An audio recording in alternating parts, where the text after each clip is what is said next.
Imagine you're a farmer in Arkansas in 1935. You wake up before sunrise, you light a kerosene lantern, you haul water manually, you preserve food with ice deliveries. Meanwhile, someone living in Chicago is listening to a radio, using electric lighting, and storing food in a refrigerator. The technology exists, the wires exist, the power plants exist. So why doesn't the electricity reach you?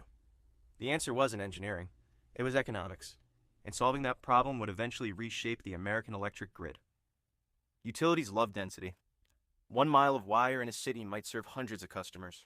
1 mile of wire in a rural America might serve five. That's a terrible investment. At the time, utilities weren't being irrational. They were being financially responsible. If they spent millions extending lines into sparsely populated areas, shareholders would lose money.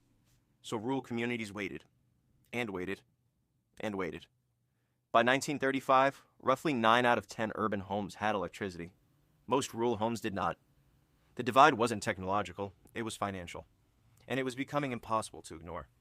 That's when President Franklin D. Roosevelt decided the market wasn't solving the problem quickly enough. The solution became the Rural Electrification Administration. The REA didn't build power lines itself. Instead, it offered long-term, low-interest loans to locally owned electric cooperatives. That detail mattered. The government supplied capital, communities supplied execution. The result was explosive growth. Electric cooperatives began building distribution systems across regions that private investment had largely ignored. Pole by pole, transformer by transformer, the grid began moving into places it had never reached before. And then something happened that many people didn't expect. The assumption had been that rural customers wouldn't use enough electricity to justify the investment. They were very wrong. Farmers rapidly adopted electric irrigation pumps, milking systems, feed handling equipment. Refrigeration, electric motors replaced hours of manual labor. Tasks that once consumed entire days could suddenly be completed in hours. Electricity wasn't just making life more comfortable, it was making farming more productive. What looked like an expensive social project started looking like an economic engine. By the 1950s, most rural Americans had access to electricity. A problem that once seemed impossible had largely been solved. But rural electrification wasn't the only challenge facing America. Several states to the south faced a different problem.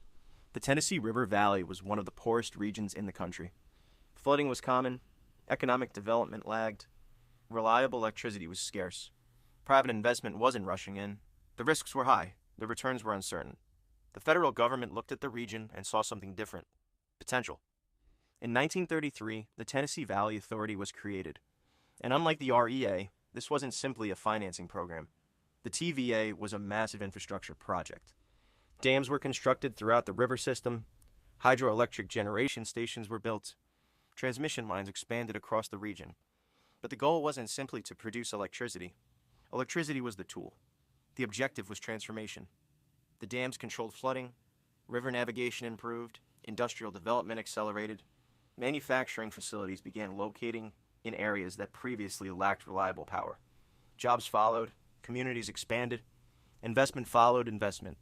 The TVA became one of the largest demonstrations of a powerful idea. Sometimes the value of an energy project extends far beyond the energy itself. Electricity can be the spark that changes an entire region. And that's exactly what happened throughout much of the Tennessee Valley. Fast forward nearly a century, the challenge facing the grid looks different, but the underlying question remains remarkably familiar. Today, most Americans already have electricity.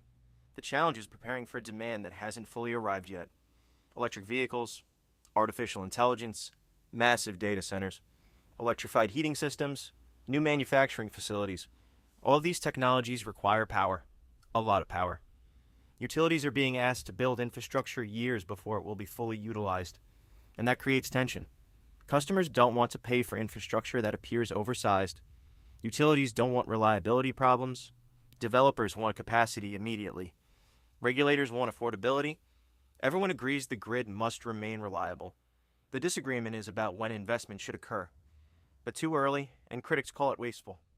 Build it too late, and everyone asks why the system wasn't prepared. Sound familiar? It's the same argument America was having in 1935. Different technology, different generation, same fundamental challenge. How do you build infrastructure before everyone agrees it's needed? Today, Federal programs support transmission expansion, grid resilience, energy storage, cybersecurity, and modernization efforts. Not because the existing grid has failed, because planners are trying to prevent future failures. Just as the REA anticipated future demand for electricity, today's investments are attempting to anticipate future demand for power. History doesn't repeat itself exactly, but it often rhymes. Most people think the history of energy policy is a story about power plants and transmission lines. It's really a story about timing. Again and again, America has encountered infrastructure problems that private investment struggled to solve on its own. From rural electrification to the Tennessee Valley Authority to today's grid modernization efforts, the challenge has remained surprisingly consistent. How do you build the infrastructure you'll need tomorrow before tomorrow gets here? And whether you're talking about a farm in 1935 or an AI data center in 2035, the answer continues to shape the grid that powers America. Because the story of the grid isn't just about electricity. It's about the decisions that determine where power flows, who gets access to it, and how a nation prepares for the future.